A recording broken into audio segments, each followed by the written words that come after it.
আসল কি আমি জিতে গেলাম?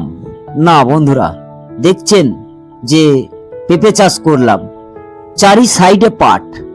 এই যে চারি সাইডে পাট আর মাঝখানে পেঁপে, আমি খুব শখের বশতে কিন্তু এই পেঁপে চাষটা করেছিলাম।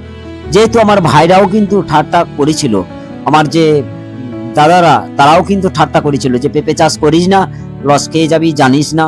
কিন্তু আমি সত্যিই লস খেলাম। কেন? আমি আসল জায়গাটা কিন্তু বুঝতে পারিনি যে পেঁপে চাষে এত রকমের বিমারি আসে। বুঝতে না পারলে কঠিন বিমারি, আর বুঝতে পারলে কোনো বিমারিই নেই। তবে বন্ধুরা, আমি আপসারা গোট ফার্ম থেকে আবুল হাসান বলছি। আজ আপনাদের সামনে এমন একটা ভিডিও নিয়ে এসেছি যেটা আপনাদের খুব ভাববার বিষয় আছে বা দেখানোর দরকার আছে, ওই জন্য আমি ভিডিওটা করলাম। তা আমার এমনি ভিডিও করার সময় পাওয়া যায়নি। আমি শখের বশতে এই যে 10 কাঠা জায়গা পেঁপে চাষ করেছি। এই 10 কাঠা জায়গা পেঁপে চাষ কিন্তু আমার প্রচুর খরচা, দেখেন সমস্ত সবকিছু হয়ে গেছে। কিন্তু আস্তে আস্তে গাছগুলো ঝিম ধরে গোড়াটা পচে যাচ্ছে বা ঝিম ধরে হলুদ হয়ে মারা যাচ্ছে। ফল চলে এসছে, যে পেঁপে ধরছে, দেখেন পেঁপে ধরে গেছে পেঁপে, অথচ গাছটা কিন্তু মারা যাচ্ছে। এই যে গোড়া পচা রোগটা দেখতে পাচ্ছেন, এর আসল কাজটাই হচ্ছে এই গোড়া পচা।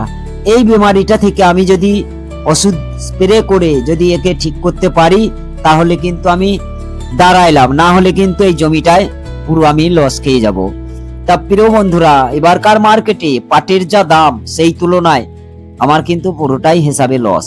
তা যেহেতু আমার জানকারি ছিল না, মানুষ প্রথমবারই তো কেউ বড় হয় না, সেই জায়গায় যেতে গেলে অনেক তো বাধা বিঘ্ন আসে।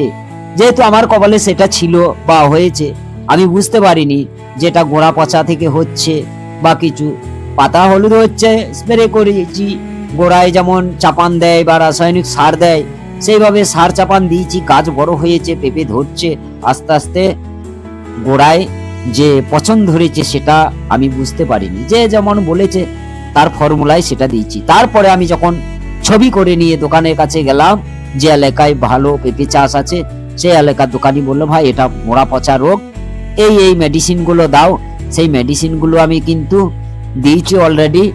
দেওয়ার পরে কিন্তু অনেকটা রিকভার দেখা দিয়েছে, নতুন করে আর কিন্তু ধরেনি।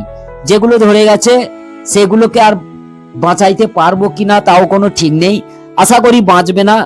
অনেক শুয়েও পড়েছে, আবার অনেক পাতা ঝরেও গেছে, মরার মুখে হয়ে আছে।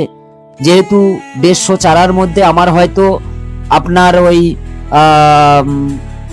70 থেকে 80টা বেঁচে আছে, হাফ চলে গেছে। ধরেন সেই হাফ চলে যাওয়ার পরে যে লসটা তো খেলাম, একটা যদি বাঁচে, একটাই আমার কাছে বড়, বা একটা থেকেই আমি বা শিখতে পারছি যে পেঁপে চাষ করতে গেলে কিভাবে গোড়া পচার রোগ থেকে আগে মুক্ত করা যায়।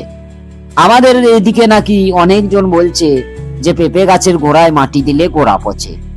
তা যেহেতু আমার কাছ থেকে চারা নিয়ে, আমি যে চারা এনেছি লোকাল মার্কেটে, আমার গ্রামের আশেপাশে বাড়িতে 2-4টে যারা লাগিয়েছে, তাদের কিন্তু এই বিমারিটা নেই। কারণ আমি তাদের কাছে, তাদের পেঁপে গাছের গোড়ায় ঘাস আছে, তাদের পেঁপের গাছের গোড়ায় সমস্ত সবকিছু নোংরা আবর্জনা, অথচ তাদের পেঁপে গাছটা ভালো আছে। বন্ধুরা, ভিডিওটা কেমন লাগলো? ভিডিওটা ভালো লাগলে একটু লাইক, শেয়ার